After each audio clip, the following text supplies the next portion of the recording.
As the space shuttle program comes to an end, so many people are asking what's next. British business tycoon Richard Branson has one answer. He is planning the world's first commercial space tourism service. And CBS News correspondent Mark Strassmann sat down with the Virgin Group CEO to get the details. And zero and liftoff. As one era ends and the aging shuttle fleet retires, a new opportunity begins.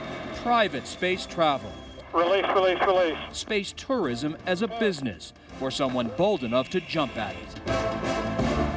It's going to be the beginning of a whole new era of spaceship travel, which will bring spaceship travel, I think, to reality for thousands of people rather than just a few hundred.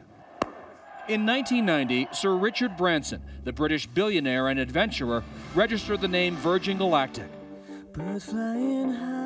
After his innovative and successful career in traditional airlines as well as telecommunications and music, Branson's now setting out to conquer the final frontier and realize a lifelong dream. Where did your fascination or interest in space begin? The moon landing. I was quite young. That's one small step for man. I mean, it was one of those momentous moments in your life. One giant leap for mankind. I was absolutely sure that I was going to go to the moon, sometime soon thereafter. And the years rolled by, and it soon became apparent that NASA hadn't really got a big interest in sending you or me or Joe Public up into space. And so I was determined to do something about it. And in 2004, his determination paid off. Run check on mission. Burt Rutan of Scaled Composites, the company now contracted to Virgin Galactic, built the first private manned space vehicle, named Spaceship One. Ready. Release. Arm. Fire. And flew it successfully into space. Today, Rutan is now contracted to build 5 Spaceship Twos for Virgin Galactic. You can actually see some widgets up on the top. Widget is a technical term, widgets.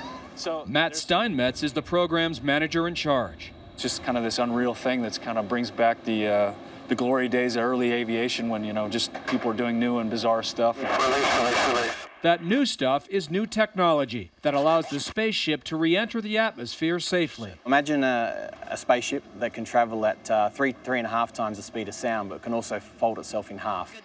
The wing of Spaceship 2 articulates upwards, and what that does is sets the vehicle up for a safe re-entry. The unique wing feathering design was what propelled Branson to believe he had built a safe enough vehicle to start booking seats into space. But for most people, the cost to fly still makes space travel just a dream. $200,000 a seat. And yet already, Virgin Galactic has banked more than $55 million in reservations. 6 passengers at a time will board the private jet-sized spaceship attached to the mothership. Together, they'll climb to 60,000 feet, where the spaceship will be dropped and a rocket will launch it into space, traveling 3 times the speed of sound.